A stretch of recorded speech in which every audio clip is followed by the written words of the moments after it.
right, we are live. Good evening, Dr. Noah Manyika. Welcome to Live Chat with Josie. Thank you so much for granting me this opportunity to speak to you this evening. How are you doing?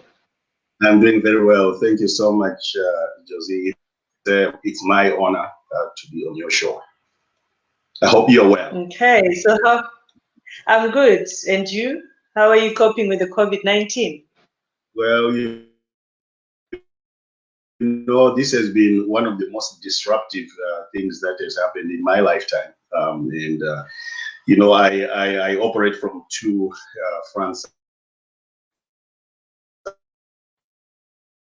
I actually have a global office in Zimbabwe, so I operate from Zimbabwe and also from the US. And in both places, we have been practically immobilized by it. But also is a time for reflection, I think, not just about the broad issues, but also personal issues. So, we're using the crisis as wisely as we can. Okay, so it is a culture here on Live Chat with Josie that I'll ask every guest to introduce themselves. Who exactly is Dr. Noah Manyika? Well, you know what? I'm just a Zimbabwean. I think what happens is that circumstances sometimes propel you to a certain stage, and sometimes we just forget.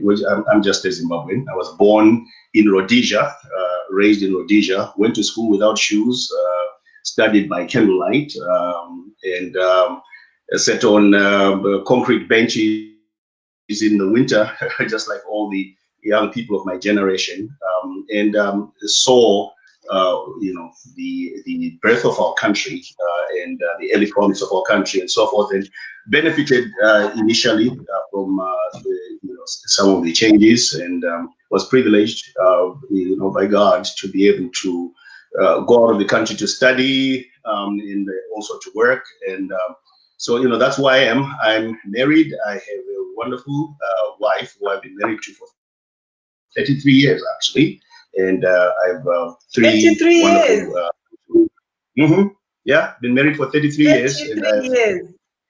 Absolutely. Wow. And I've well three done. wonderful. Thank you. Okay, how was it growing up in Zimbabwe back then? Well, first of all, growing up in Rhodesia, which is where I started, was really an interesting proposition because my parents were teachers, but they were teachers in the rural areas. Both of them were, people who were very, very strong on, the need for us to get educated and so on, and to really keep us focused. So there was a lot going on in the country, and they were very informed people. A lot of people in my family were also involved in the liberation struggle and things like that. So they were very aware, and, parents trying to get you to focus on the immediate task, but at the same time, with all that was going on in the country, was just an interesting, exercise. But the one thing that our parents drilled into us is that it doesn't matter what is happening with the external environment. You have the responsibility to improve yourself, and you have to understand that you were created by God in His image, and nobody should define you as anything lesser than them. So I grew up in that household where, look, I'm a human being, and I absolutely deserve my total freedom, and I need to be able to prepare myself to be a universal citizen, a global citizen, and so on. So that's kind of how we grew up, but it was at the same time, just seeing some of the injustices, up close. You saw the fact that people were headed into the tribal trust lands because of the Land Apportionment Act, and they lost their capital because of the limitations, that were imposed by the colonial enterprise. You understood all that. You understood that there was a parallel system. You understood that there was an African education system and a European education system. You knew all that, and you knew that it was wrong. But the one thing that I thank my parents for is that they were never raised to hate. We were raised to be convicted about what needed to be done, but never do it from a position of hate. So we could actually cross boundaries. We could cross tribal boundaries. We could cross racial boundaries and engage with people who were very different from us. About what was wrong and what was right. So those are some of my early memories, of growing up. And then I left the country actually in 1982 to go to Romania to study. And came back in 1987. So that part of it, I was out of the country. And but I saw, in fact, I was the product of the initial initiatives that the country tried to implement to educate people for certain areas where there was a need. I remember there was this exercise which was done, and Ibo Mandaza oversaw that exercise. The Ministry of Manpower Planning came up with this manpower planning survey, and out of that, they sought assistance from global partners, for scholarships for different Zimbabweans. So a lot of the people in Zimbabweans who are in the diaspora right now, who are working in critical areas that could really benefit our country, really left the country because of that initiative. And the unfortunate thing is that even though that was the case, these people are not necessarily received, and their advice and counsel not sought by the government, which initiated those projects. So looking at Zimbabwe now, and obviously Rhodesia, then there is a big difference from what you're explaining to me now, right? Mm-hmm. Well, yeah, well, there is, the unfortunate thing that happened in our countries that, sometimes you spend so much time fighting, you kind of lose sense of what you were fighting to accomplish. And I think that in some ways, because we came to independence real late, 16 years after Malawi got its independence, for instance. We were one of the last 3 countries, including South Africa and Namibia, to get our self-rule. And I think because of the length of time it took, something gets lost. One of my favorite books after independence to read was Masipula Stole's Zimbabwe Struggles Within a Struggle. And just to see how there were just so many things that started happening in the liberation movements, which had nothing to do with the cause. And then you build up and you get to 1980, and we went straight from a war into elections. Never had that moment of contemplation that we needed as a country. Reflection, yeah. Yeah. What exactly do we want to build? And as you know, Josie, the elections were contested on the basis of majority rule, and there's a lethal assumption in that. We assume that majority rule means rights for everybody. But majority rule simply means that whoever has the numerical superiority, their ideas prevail. And that's the problem that we've had in Zimbabwe since 1980. And then what happens is that whoever then wins the election, all they are focused on is how do I protect my numerical superiority? It's not how do I better the lives of people. No. Of people, yeah. Exactly. So that's the tragedy, of Zimbabwe. We took over this highly flawed construct, colonial construct called Rhodesia, and people started running it and empowered themselves to protect their advantage. And that's why we are in the situation we are in, I believe. All right, but you're also a presidential candidate in Zimbabwe. I mean, as an opposition leader, do you think Zimbabwe has a vibrant opposition as we speak? Well, that's a very good question, Josie. And if I might tie it to, what I was just speaking right now, I don't think it's a question of having a vibrant opposition, really, and I think that those expectations are kind of expectations of a country that is normal. Then you can have a vibrant opposition, and they can contest, and the field is level, and what the people decide is what is then reflected in the outcome. That's not the case in Zimbabwe. By the way, that the opposition has actually won elections in Zimbabwe, and this is not by my admission. Robert Mugabe himself said Tsvangirai won in 2008. So it's not a question of having a vibrant opposition. it's not. You know, you can have all the vibrancy that you want, but in a situation such as ours, you know, it's almost like you can't win because of some of the things that we allow to happen. And if I may, you know, just reflect on one of the things that we allowed to happen. And I actually did host Morgan Tsvangirai and his team in the US at one time. And I asked him, and I said, look at what has happened, you know, during the GNU. Constituencies have been gerrymandered. We actually now have 150 rural constituencies and 60 urban. And the 150 constituencies happen to be in the areas controlled by over 270 chiefs and thousands of village headmen. And, you know, that's the situation in Zimbabwe right now. So even if you come to a point where you have a constitution like the 2013 constitution that everybody glorifies and so on, but there's another political reality there which not even the constitution can override. So what is the reality? 150 rural constituencies in areas controlled by 270 mainly partisan chiefs, right, and headmen. And then the incumbents can decide how to use state resources to protect their advantage, so they can come up with something like Command Agriculture, which is really targeted at these 150 constituencies. So a lot of people say to me, why doesn't the opposition all come together and so on? Because if they do, you know, there's this big tent you're going to win. Well, you can only win 66, really, the way it is.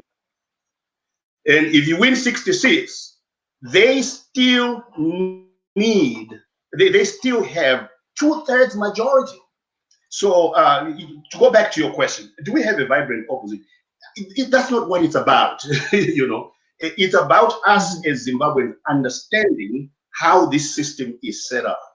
And you can talk all the sense you want and everything. That's the way things are. And right now, you know, so is that a pessimistic view? No, I'm not pessimistic, because at some point, you look at a system like the Soviet Union, and I lived in that region for a number of years, and I saw what was happening behind the Iron Curtain. Basically, the Soviet system bankrupted itself. And once it bankrupted itself, it couldn't sustain itself. I mean, the West tries to claim, you know, that they pulled down the Soviet Union. They did. They essentially bankrupted themselves. And what we are seeing in Zimbabwe today is a process of bankrupting themselves. And they are so afraid as well that a lot of the exposures that are going to happen limit their access to money. So they can't just move money now that drugs was exposed and so on. They can't just move money, you know, the way they want, so that they can sustain themselves. They're afraid of that. So sooner or later, this system will come crumbling down, and with a little bit of pressure from people, that will happen sooner rather than later. Yes, but Dr. Manyika, my question is that, like you explained about the opposition, but don't you think that Zimbabweans are putting so much hope in all these leadership, either Zanu PF or MDC or whatever party in Zimbabwe? Don't you think Zimbabweans are putting so much of their hopes in leaders instead of working as Zimbabweans or fighting as Zimbabweans? I am always on Twitter. I'm very active on Twitter. I see you on Twitter. I see it's all about anybody that says something that is aligned to Zanu PF. You are a Murakashi. If you say something that is aligned to, you know, calling each other names, Checha or whatever, don't you think that that is where the problem is with Zimbabweans right now, and that needs to be addressed? Absolutely, Josie. You know, one of the things that I personally, I kind of, you know, squirm a little bit when I'm referred to as a politician, because I never intended for that to be the case. I was doing what I was doing, and I felt that I had to do something to bring change to my own country as a citizen. And it just so happens that a lot of times, in order for you to do that, there has to be a vehicle for you to operate in. But that's not the only way that you bring about change. The most important thing is a citizen awakening, which is what you're saying. There has to be a citizen awakening.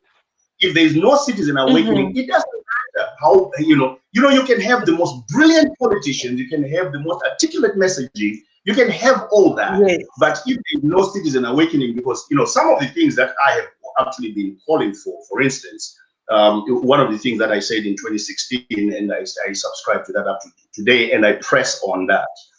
If you look right now, the protective wall around the people who are in power is made up a lot of times from people who are under 40. So the people who are in the armed services, for instance, people who are in the police, the people who are beating the nurses, all those people who are chasing women, tripping them, and all that, and that guy who was kneeling and firing that bullet and so on, he was not 70 years old. Mm-hmm. He is a born free who is being used by the system to protect. Yeah, and here's the problem. You know, it's just really sad. Those people have relatives. Those people have fathers. Those people have mothers. Those people have wives. And unless those relatives, those mothers, those wives, those people, the ordinary citizen, wakes up and says to one of their own, "What are you doing? Don't you realize that this is about your future, and this is about your mother's future?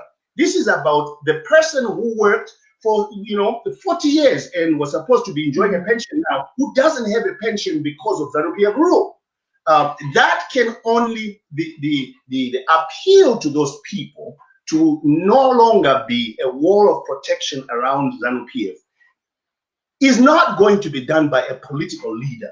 It is going to be done by the people that they listen to, the people that they spend time with every day. Exactly. You know? So you are absolutely right. The citizen awakening needs to happen, and sometimes it's kind of hard to talk about this, Josie, because people, you're blaming the victims, but there is nowhere where there has been the change that we're talking about, where citizens have not decided, I am taking my own liberation back. I am taking my independence. I am taking my freedom. It has to happen. I'll be honest. I always read people sending tweets or messages to Advocate Nelson Chamisa. Yeah. If you post something on Twitter, the comments are, "We are waiting for a signal. President, give us a signal. President, tell us what to do." Everybody is waiting just for his word. I mean, this is one Zimbabwean who's being asked by, I don't know, millions of Zimbabweans to give a signal. What about us as Zimbabweans? Why should we always put our hopes in an individual? Well, the signal has already been given. The signal are your circumstances, and each one of us experiences the brokenness, the incompetence. I mean, sometimes, and you are absolutely on point. And I don't know why this is sometimes a very unpopular view when people start expressing things like this. You and I need to express the pain and the loss that we ourselves have experienced. And it becomes the authentic voice of the oppressed when it's the oppressed speaking on their own behalf, not this represented kind of pain where somebody else is trying to explain what you're going through. Some of the most powerful images I've seen, for instance, even on social media, is when you go out there and you talk to somebody who is in dire straits and they are expressing what they're going. What we did one time, we went to passed through Muraminda when we were going to a certain place, and we passed through this place, and there were these women. We looked on the side of the road, and they were crushing rocks by hand. So we stopped, and I went to them, and I asked, I said, "What are you doing?" They said, "Well, this is how we make a living." They were actually crushing rocks, and then they would pile those rocks, and then they would sell a whole pile, which they would have worked on for over a day to someone in the construction industry. They would come and get that, and they would sell them for $1. I mean, it was heartbreaking. Then I went to Wange, and in Wange, I saw this man who used to be a fitter and turner. He was doing the same thing. He used to work for the electrical Wange, the electricity company. And he was actually crushing rocks so that he could send his kid to school. One of his daughter who was at Midlands University, trying to pay the tuition. I cannot express that pain as effectively as he can. I can't.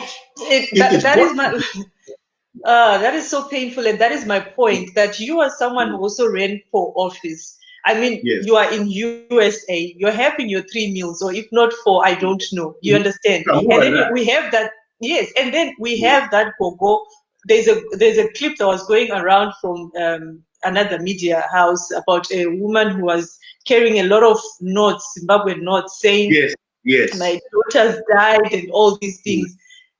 Can Dr. Noah Manyika address what she is going through the same way as she can address her own problems? So this is where I'm saying that, can Advocate Nelson Chamisa address the problems of an ordinary Zimbabwean who is in Gutu, where I come from, in Dawibe, the same way those people there on the ground can express their own problems? And yet we are all waiting for a signal from a person who is not in power, from a person who is just like you and I. Yeah, and you know what? Every leader should be able to empathize. Every leader be able to speak on behalf of the oppressed. We should use whatever pulpits we have, whatever platforms we have. And what we do is we must make sure that we are as informed as we can be about what is going on with other people's lives. But you know what?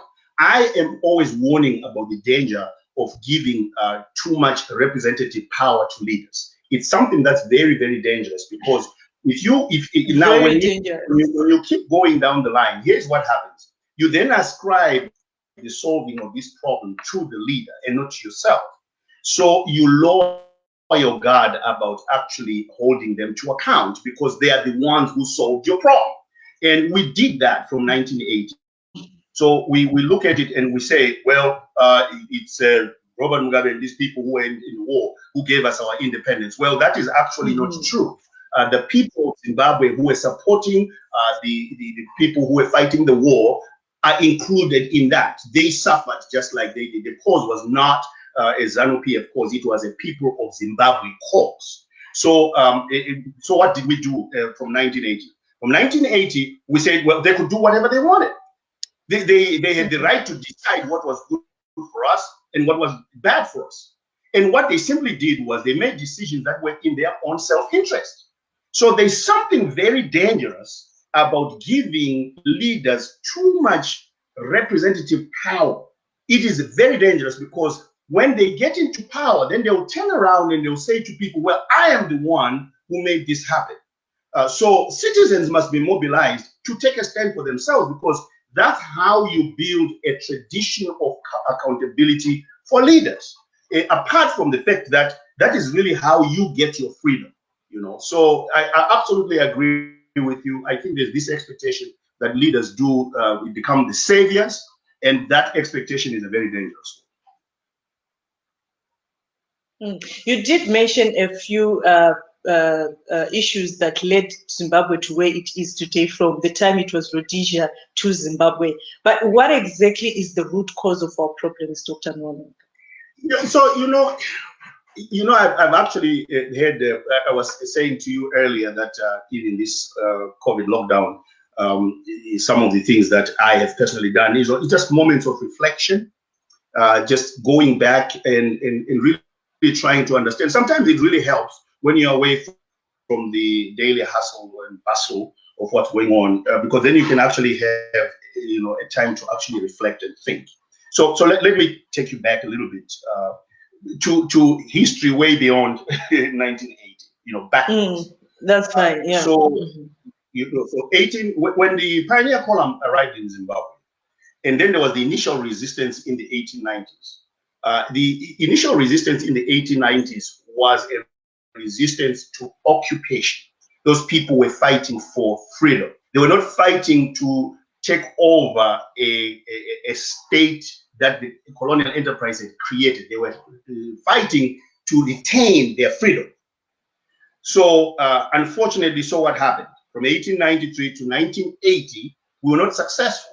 So the colonial enterprise built a state, and they constructed it in the way they know how. The way they know how was, how can this be beneficial to the colonial enterprise? But translate that a little bit and say, how can it be beneficial to the ruling class? No, not to the majority of people, but to the ruling class. That's the kind of state that they built, right? So the ruling class so happened to be Europeans and so on. So this state could feed that ruling class. So somewhere along the line, we lost sight of what we were fighting for. We were not fighting for the benefit of a ruling class or whoever would become the ruling class after independence. We were fighting for our freedom as a people. They decide what kind of nation we wanted to build. And by the way, we have forgotten that we had the capacity to do that. Remember Great Zimbabwe? Remember the Manyika Empire? All those were built by Zimbabweans. They were imagined by Zimbabweans. They were brilliant people imagining what kind of state they wanted to live in. And in many ways, the initial resistance to colonialism was about that. It's like, hey, look, I can make my own decision about what kind of state I need to build. You don't have to, I'm not going to just take over something that you have built, because it has inbuilt to it certain systemic problems. So now you go, the nationalists started fighting, and we get to 1980, and by 1980, we seem to have forgotten what we're fighting for. And, unfortunately, it's kind of the same even now in opposition quarters. I was having a conversation with some good friends yesterday, and I was saying, you know what? Sometimes we forget what we're fighting for. It's almost like we're fighting for a slogan sometimes. We're fighting for, one generation sometimes, and so on. It's about everybody. And right now, what we as Zimbabweans need is very thoughtful leadership. Yeah, the agency is there. It is always there. But if we don't have very thoughtful leadership, here's what's going to happen. We're going to keep on repeating exactly the same mistakes over and over again, and find ourselves in this place right now where we are in 2030, even if somebody else takes over. So what should we do differently? I think it begins with conversation. Sometimes some of the solutions are actually already there, and they are so simple. Sometimes we unfortunately, we Zimbabweans are so educated that we're looking for complicated solutions when they're simple. I think it starts with conversations like this. It starts with those who are thoughtful actually being so stubborn, and not giving in to those who are thoughtless. You have got to have a group of people that insists on thinking things through. And, again, it starts with one-on-one conversations like these. And, and some people may look at it and may say, well, that will take such a long time. Well, what hasn't taken a long time? How many, I wrote recently, and, some people kind of like were upset about this, but I was being very sincere about it. Josie, there is no one who is an expert at removing Zanu PF. Nobody has ever done it. So there's no expert. So what is needed right now is all of us as citizens to come together and figure this thing out, because nobody has ever done it. Well, they've won elections before, but they've never taken over. So for 20-something years, people have fought against Zanu PF, and nobody has removed Zanu PF from power. So what does that tell you? That tells you there must be something that we're not doing quite right. What is that thing that we're not doing quite right? Well, let's reflect on it. Yes. Now, in Zimbabwe, you pointed out something which is very troubling.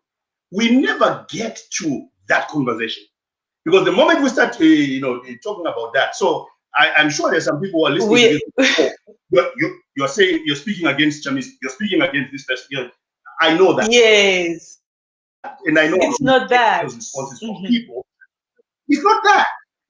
We have to be really reflective about what we have to do, and it starts with conversations like this. There might be small and individual conversations, but they usually build up to something very significant.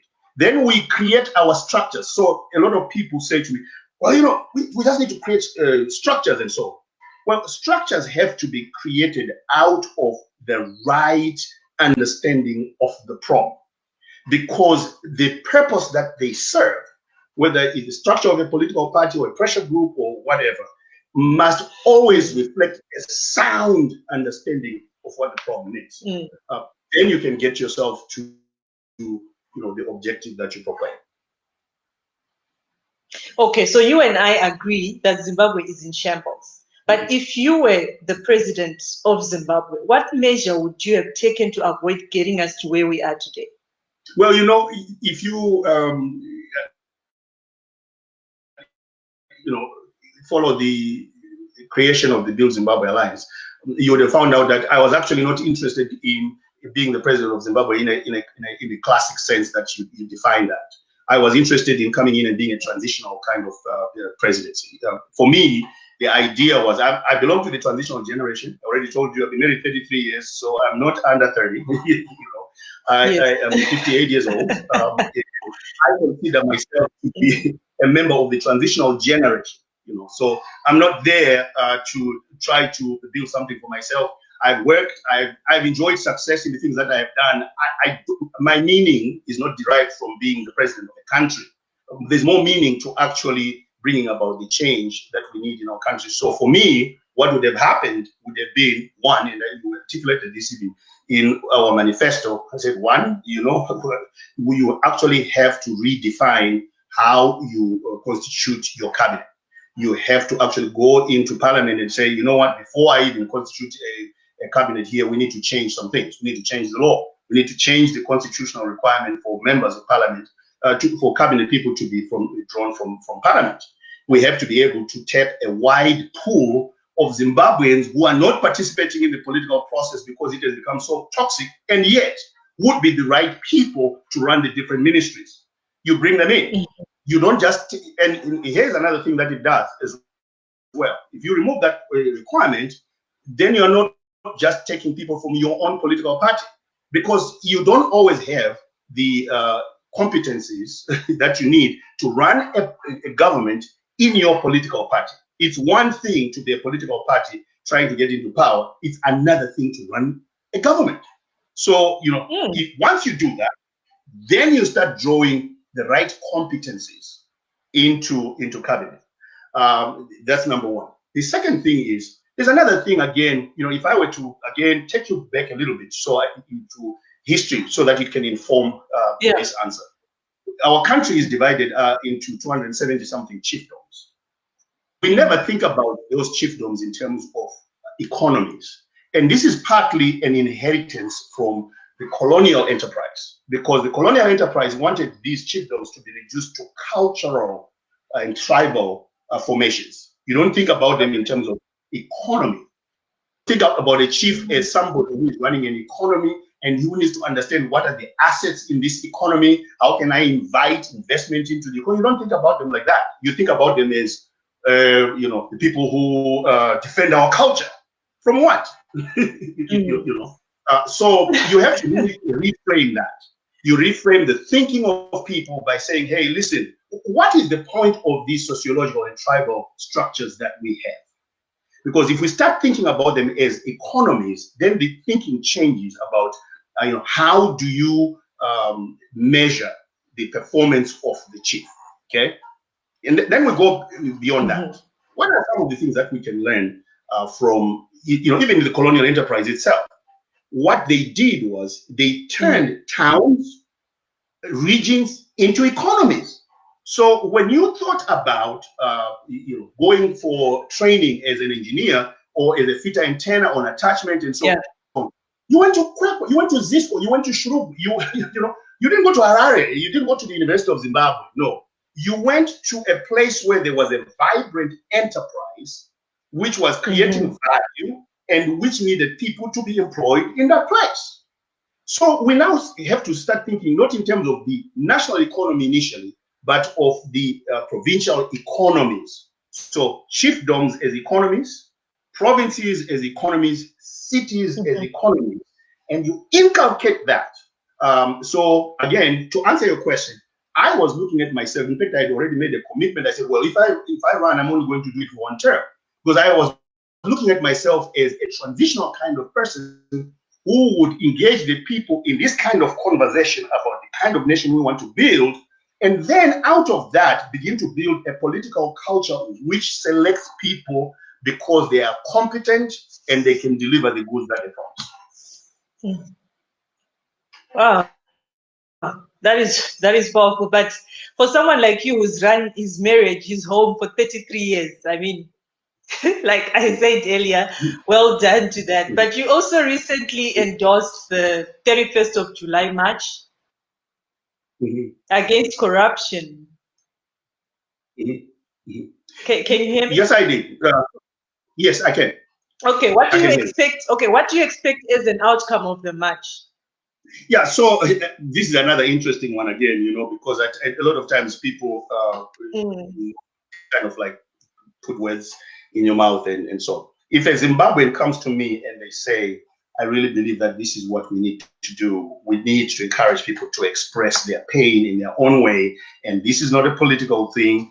This is us as Zimbabweans actually just expressing our outrage at what is going on. I have a responsibility to support that. I have a responsibility to say, okay, absolutely, you are the right as a Zimbabwean organize this, and I am really obligated to support what you have come up with. So I'm not the organizer, I endorsed.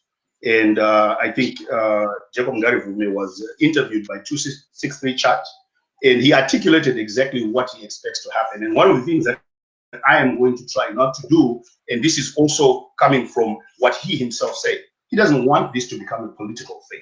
He wants this thing to be something that people, consistent with what we were talking about earlier, try to encourage the awakening of people so that they can express their pain. And all of us are in pain in one way or the other. So for me, the expectation is just that, can Zimbabweans muster enough courage to express their own pain, whatever they're going through? And can they do so, without thinking about advancing an individual political agenda, but actually realizing that, hey, look, if the national problem in Zimbabwe is solved, it benefits all of us.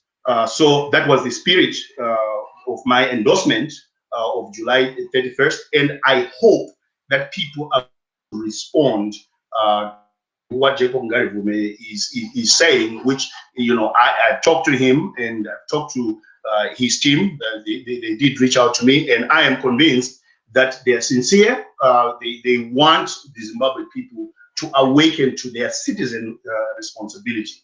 And again, going back to something that I started several weeks ago, my appeal to those people who are born free, who are in the security services, who are in the CIO, who are in military intelligence, who are in the police, is that they would understand that when things like this happen, we are also fighting for them. Look, it's unsustainable what's going on right now, that they will take some of the resources that are supposed to be for everyone and will just give them, say, to the police, that they will pay soldiers and the police more than they pay teachers and nurses and so on. It's not sustainable. And sooner or later, they themselves, the police, they will be without houses. They will be without healthcare. In fact, they are without healthcare right now.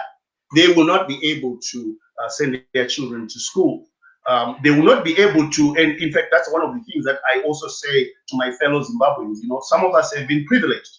We don't say this, because we're necessarily experiencing everything that other people are experiencing. No, we say it because it is right. It is right for people to express their pain and to demand what is constitutionally theirs. It is absolutely right. So that's the spirit with which I endorse this. All right, but I saw a letter going rounds from the main opposition party saying that they are not aware of the march and they want people to be safe from COVID-19. So do you think it will still go on? Well, I haven't seen that letter. What I saw was Nelson Chamisa endorsing it when he had his live rally. So I haven't seen the before I came live, I think I saw a letter signed by Fadzai Mahere. But anyway, maybe you can check that later. There's a letter that I saw that was posted. But in case the march goes on, what are the precautionary measures that people should take in case it ends up violent? Like, what happens in Zimbabwe? Yeah, well, again, Jacob Ngarivume was interviewed on 263 Chat, and he outlined, what measures they're going to take, not just about the violence, but also ensuring that people social distanced and things like that, COVID. masks, protection from COVID. So he actually outlined that. refer you to the interview that I saw, which he did on 263 chat, because it is actually quite detailed as far as that is concerned. And he's the person closest to the actual day-to-day preparations that are being made. So I wouldn't want to speak to that necessarily, because I am not in the day-to-day loop of how they are organizing that. But to your point about what happens if it becomes violent, you know what? This is the thing that we have to address in our country. We have to address, because for us to be talking about this 40 years after independence, that we cannot express our own pain without being shot, is one of the tragedies of our situation. Because that should never happen. It should never happen, because it's so inconsistent with what the liberation struggle was all about. And it's time for us to begin to appeal to some of those people who were involved in the liberation struggle as well. And we do it as citizens, you in your own sphere of influence, appealing to these people who went to war. There's something grotesquely so inconsistent with the whole values of the liberation struggle.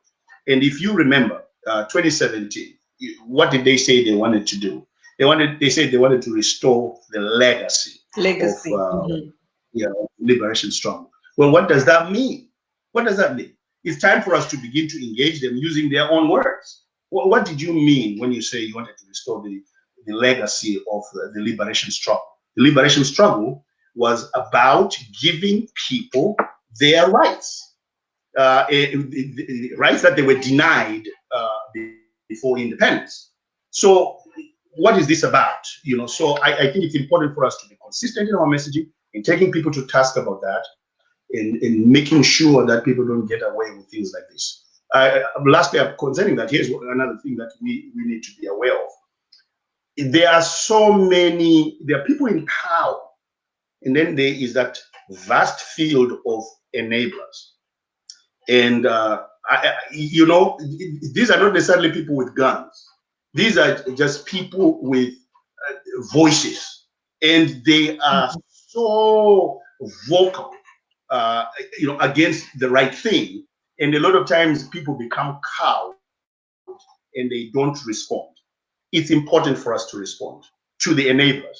It's important for us to respond, not just to the military, but to the enablers, because the enablers create the atmosphere where those who are in power feel comfortable to do whatever they want. And it's important for us to challenge the enablers as well. Yeah, but then also, Dr. Manyika, there is an issue that you as leaders, like you endorsed the march, and you're in the USA. We've seen a lot of these street marches happen in Zimbabwe, but you never see the leaders at the forefront. Why is that so?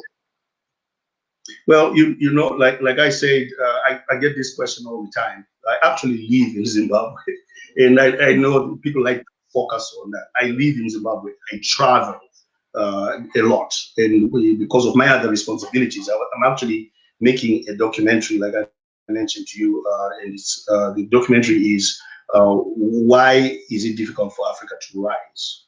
It's called Lions at the Gate, and it's actually being released soon. I actually left because of that, so I'm going to speak in my own capacity. I don't know about other people. Okay. I'll speak in my own capacity. The things that I champion, I participate in. And if so, here's another thing that we also have to be very careful about, because it sends the wrong signal in my view. You are in Germany. You have every right, while you're in Germany, to encourage Zimbabweans to exercise their constitutional rights. You're not disqualified simply because you are in Germany. And in fact, if you extend that, it also goes right to the problem that we have in Zimbabwe, where people are marginalized, whether it's because of where they are, what tribe they belong to, what political party they belong to. This is not about that. So the upshot of that would be, okay, so I'm supposed to be quiet, and I'm not supposed to encourage anyone. Because I'm not in Zimbabwe. It's simply because I actually traveled for the Zimbabwean cause. I was interviewing people for the African cause. And You know, we had 10 interviews set up with 10 flights which were cancelled. And I find myself in this situation. What am I supposed to do? You know, I don't think we should ever put other Zimbabweans in that situation. So I will speak only for myself. I don't know about the other people. I champion things that I participate in. I don't champion things that I don't necessarily participate in. I make sure that I can support what I champion to the best of my ability, and I do that. All right. And what's your opinion about Mbuyane Handa, the statue, the skull, the bones that are not in Zimbabwe? What's your opinion about that story? Yeah, so, you know, one of the things that happens a lot of times in African history, you know, I'm a person of faith, by the way, and it is what inspires me. It is why I am actually doing the things that I'm doing. So, you know, just in the interest of full disclosure, I'm a person of faith. I'm also not ignorant of our history, that there are people who stood up to the colonial enterprise who may not believe the same things that I believe. The measurement is not that they believe what I believe. The measurement is, did they do, you know, the things that we give them credit for? And they did. In 1893, they did fight, and they were killed for it, and so on. And then, you know, their remains were taken to Britain and all of that. Here's the thing that is really interesting. So why did it take 40 years for this to be done if it is not a political ploy? You know, this is the thing that is absolutely troubling for us in Zimbabwe, right? Because at a time when people are really, really suffering, the priority of the government becomes, oh, let's build a statue of Mbuyane Handa now. Well, why didn't they do it in 1980? Why didn't they do it? Why they had all the time in the world to do it? So they didn't acknowledge her, you know, her leadership there.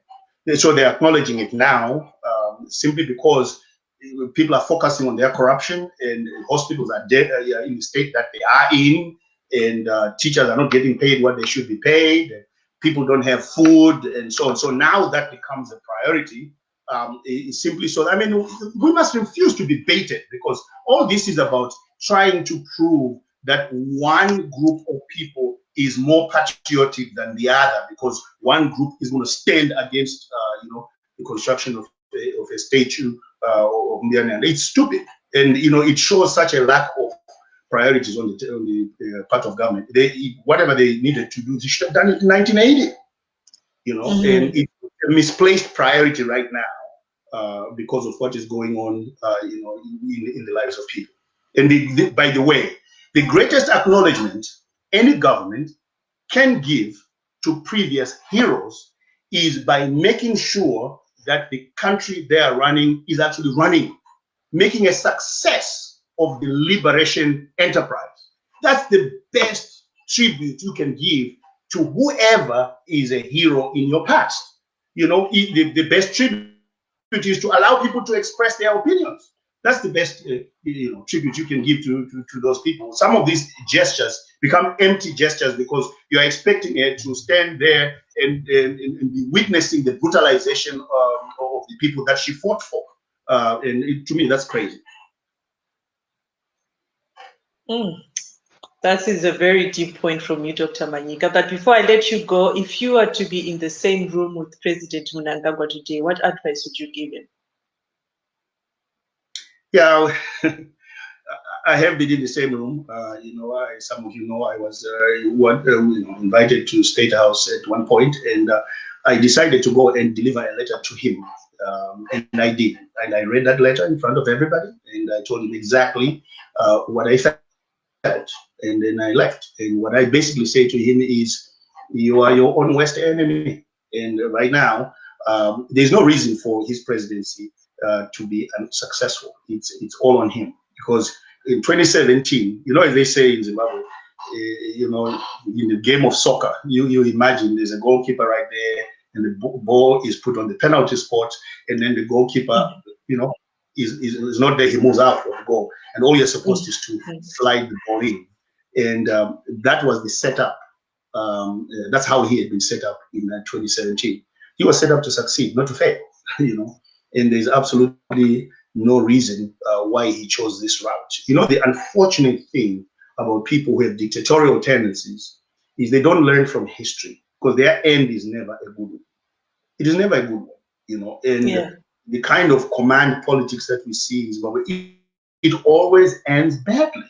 And I don't understand how anyone who values his life, can do this. And it never ends well. And, someone listening to this will say, well, are you threatening the president? No, no, no. The president is threatening himself, because when you bankrupt a nation, people become, people become angry, and you never know what then happens. You also leave a legacy where, of retribution and things like that. And then it takes so long to actually build a nation. So now going back to what you were asking about the statue that is being built. Well, is that the legacy you want? Do you want to build this statue to witness your downfall? What exactly do you want to build? So my counsel to him would be, it's actually easier, I think, and I don't think he realizes that it's easier for him to do the right thing, because then, when you do the right thing, you get all the credit. So that's what I would encourage him to do. What could be the right thing? What could be the right thing?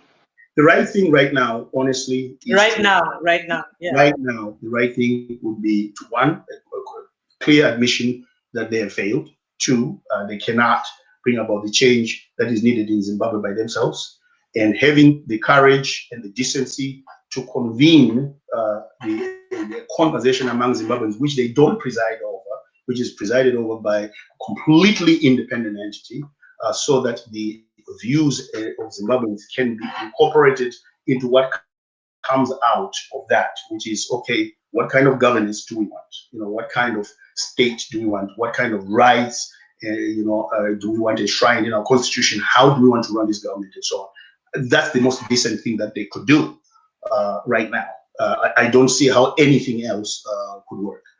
I'm not talking about the government of national unity, because I don't believe that it works. I actually believe that because they've already figured out how to make sure that if we have a government of national unity, we have just released pressure from ourselves for a while, as they did before, and then we're going to change things. But I'm talking about people really thinking deeply about some of the things I referred to earlier. What do we do about the gerrymandering of constituencies? Those things have to be redrawn. How do we do that? How do we make sure that traditional leaders, chiefs, and so on, lead according to the constitution? How do we do that? How do we make sure that people think in terms of economies instead of these tribal sociological structures that don't feed anybody? How do we make sure that wherever Zimbabweans congregate, really that is an environment that enables them to reap the youth dividend, the education dividend, the faith dividend, all the things that make us people who thrive. So that's what I would really call on him to do right now. Okay. And you think Zimbabweans will listen to that? Well, you know what? At this point, we will. I mean, anything from him. Do you think Zimbabweans at this point can listen to anything from him at this point? We're a captured people. And I think because we're kind of like a captive audience, people will listen not because they want to, people will listen because, we have an option right now. I don't think that it's a question of whether we want to listen to him or not. It's a question of, he has to do the right thing. And we are in that situation as Zimbabweans where we have got to engage with whatever is going to bring us to where we need to be. And that's a difficult thing, but it's something that I personally would encourage. But do you think he has the qualities to drive us to where we need to be as Zimbabweans? No, he wouldn't be the one driving it.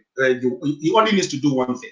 He needs to admit, two things. He needs to admit that he has failed, and he needs to create the way for some other people to run the process of transitioning to where we need to be. I don't believe that he has the capacity to do it. Well, he has just demonstrated. No, well, in fact, he didn't just demonstrate in the past 2 years, by the way. 40 years.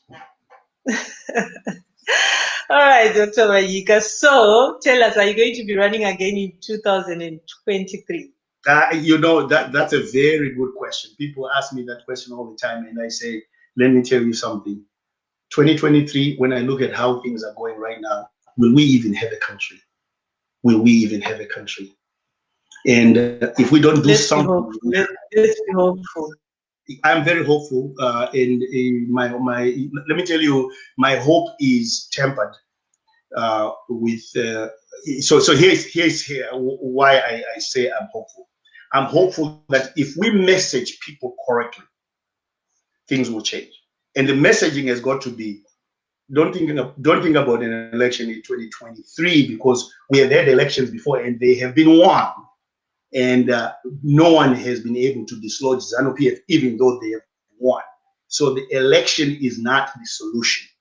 The solution is us putting pressure for things to change before the election. So I am not going to go into election mode and so on and so forth. That's to me, it's a complete waste of energy and time. What can we do to make sure that there is a change? And it's not about me. You know what? I will be so happy, Josie, once that change happens and I actually don't have to run. I'll be so happy because, then I can play whatever role I need to play, what I was telling you about, to help others do the things that they're called to do. I would be so happy if the change happens and all of a sudden now I don't have to run, because I'm assured that whoever is going to run, that the people elect, is actually going to be in office, and they're not going to rule, they're going to lead. Powerful. A leader should not rule, but should lead. Anyway, before we go, any last words of encouragement to Zimbabweans? Well, my last words of encouragement are to you, Josie. Thank you so much for this. I've just really been blessed just talking to you, because you opened the space for us to talk about things that are not usually lost in the banter. And I think that is something that is very, very important. Thank you for that. I look forward to listening to other people who may have views that are different from mine, but at least who really add to the what you call the social imaginary, out of which great nations are born. So my encouragement is to you, and as I'm encouraging you, I'm encouraging other Zimbabweans who have the platform that they have. But these are the conversations that we need, and if we continue these conversations in this vein, I totally believe that change will come. Thank you so much. All right. Thank you so much. And be safe. Take care. Stay in the US. You too. And God bless you. We'll talk soon. Thank you. Amen. Thank you.